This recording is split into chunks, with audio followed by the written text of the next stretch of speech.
欢迎大家又回来我的频道。今天分享给大家的是一款在马来西亚被誉为国民辣椒酱的万能辣椒酱——三巴辣椒酱。这里就是所需要的主要食材。这个是越南小辣椒，这款辣椒酱主要的辣味就源自于这个小辣椒。这个比较大个的新鲜的红辣椒，它主要就是颜色的来源。因为如果只是用干辣椒的话，颜色会不够鲜红，不够漂亮。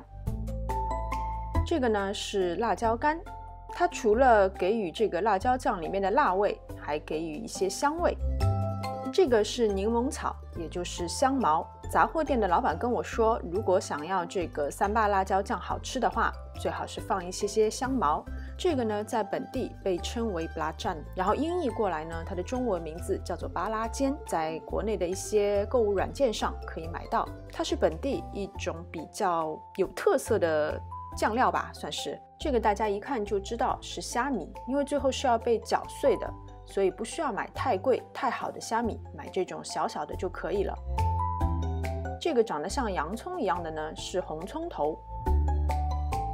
我们先把虾米冲洗一下，因为我觉得好像虾米啊、鱼干啊这些干料，它们在晒的时候呢，多少都会有些灰尘，所以还是要清洗一下比较放心。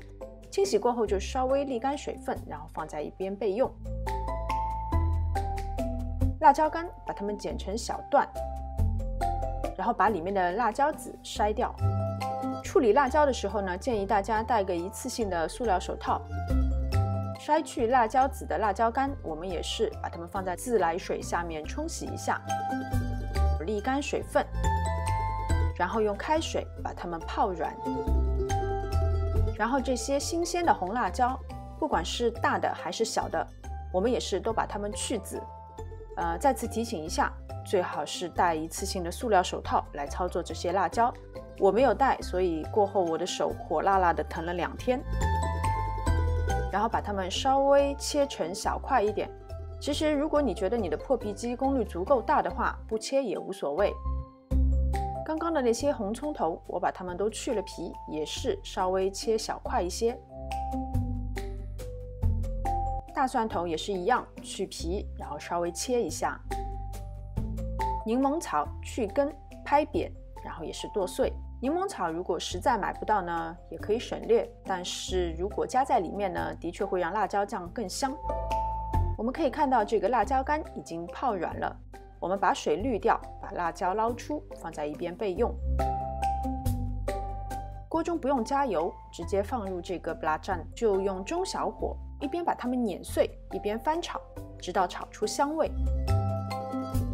其实你单闻这个 belacan 呢，我都不知道该说它是腥味还是臭味。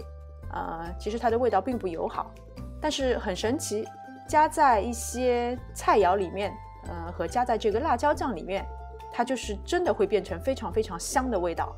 这样子小火干炒，并且把它碾碎呢，就是非常有助于它释放它里面的这种香味。好了，这个炒好以后，我们先把它放在一个小碗里面。接着我们就是把刚刚所有切配好的食材全部倒入破壁机，然后再额外加入200毫升的清水，然后就让破壁机把它们搅打成辣椒糊。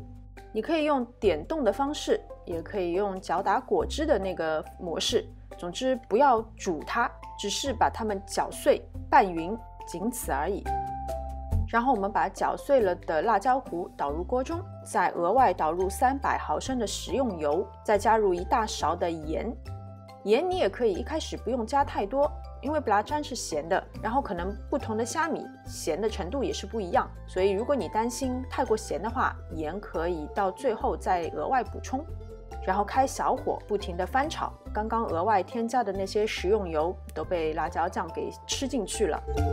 还是要继续不停地翻炒，不然呢底部是会被烧焦的。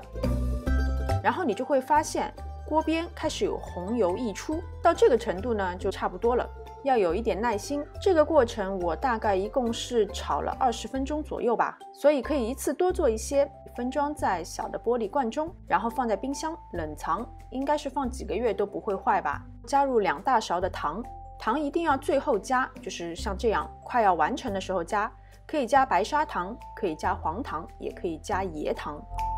每个人的口味都不同，所以把糖炒融化了以后呢，我们要先试一下味道。好像我觉得它还少了些甜味，所以我又再加了1大勺的糖。再次把糖都翻炒融化以后，我又再试了一下味道，我觉得这个味道是非常完美的了。反正大家呢，调味的部分可以不要一次加太多，然后到后面就是边尝边加，然后直到调整成一个你自己觉得非常满意的味道。好像大家都非常熟悉的椰浆饭和马来风光都离不开这一道3·8辣椒酱。我知道很多马来西亚人甚至出国旅游都必须要随身携带一瓶这个辣椒酱，还有人甚至可以直接就用这个辣椒酱拌饭，就当是一餐了。所以把它称为马来西亚的国民辣椒酱，真的是一点都没有错。好啦，今天的视频就到这边，感谢大家的观看。喜欢我的视频，请记得点赞、分享和关注我的频道。我们下次再见。